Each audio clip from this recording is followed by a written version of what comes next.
Nangako ng tulong pinansyal si Pangulong Bongbong Marcos sa mga naapektuhan ng magnitude 7.4 na lindol sa Davao Oriental. Live mula sa Mati City, Davao Oriental, ania sa frontline sa balita, si Bril Montalvo ng News 5 Mindanao. Bril, ano pa ang ginawa ng Pangulo sa pagbisita niya dyan? Cheryl, personal na kinumusta ni Pangulong Bongbong Marcos ang mga kapatid natin dito sa Davao Oriental na niyanig ng magnitude 7.4 na lindol. Unang binisita ng Pangulo ang Manay District Hospital na isa sa mga higit na napinsalang infrastruktura. Nagsibagsakan ang mga kisame dito at bitak-bitak ang mga pader.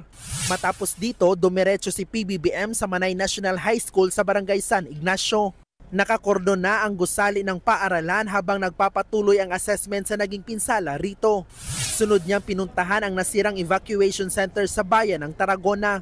Ang mga naapektuhan tuloy ng lindol, pansamantala munang nananatili sa mga tent sa labas ng munisipyo. Dahil dito, ipinag-utos ng Pangulo ang pagtatayo ng modular center unit. We have the tent cities, but we will change the tent cities into the modular shelters that we have found to be mas matibay, mas komportable. We will have to find a place na maganda naman ang kanilang lagay.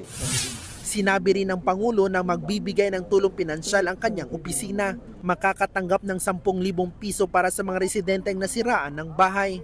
Magbibigay rin ang Office of the President ng 50 million pesos sa probinsya ng Davao Oriental. Makakatanggap naman ng 15 million pesos ang mga munisipalidad ng Manay, Banay-Banay at Lupon. 10 milyon sa Mati City, munisipalidad ng Tarragona, Baganga, Boston at Katiil. 5 milyong piso sa Caraga at San Isidro at 3 milyong piso sa Governor Generoso. Ayon sa Pangulo, magkakaiba ang halaga depende sa pangangailangan ng bawat lugar. Yung iba, kailangan ayusin yung water supply. Yung iba, kailangan buksan yung kalsada. Iba-iba. And that's why ang thinking namin... Kasabay nito, namigay rin ang Department of Social Welfare and Development ng hot meals at food pack sa mga apektadong residente.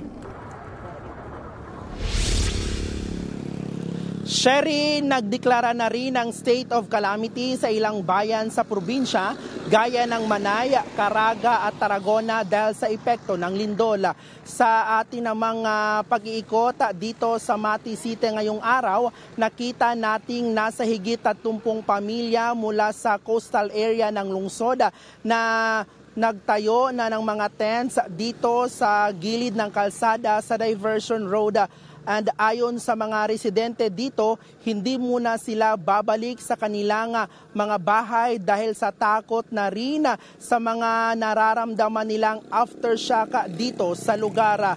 Nananawagan naman sila ng tulong gaya ng mga trapal, pagkain, tubig na maiinom at mga gamot dahil nagkakasakit na ang ilan sa mga bata dito.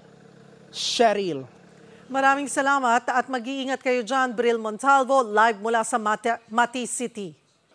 Mga kapatid, Cheryl Cosing po, maging maalam at may pakialam sa mga napapanahong issue at headlines. Mag-follow at mag-subscribe na sa social media pages ng News 5.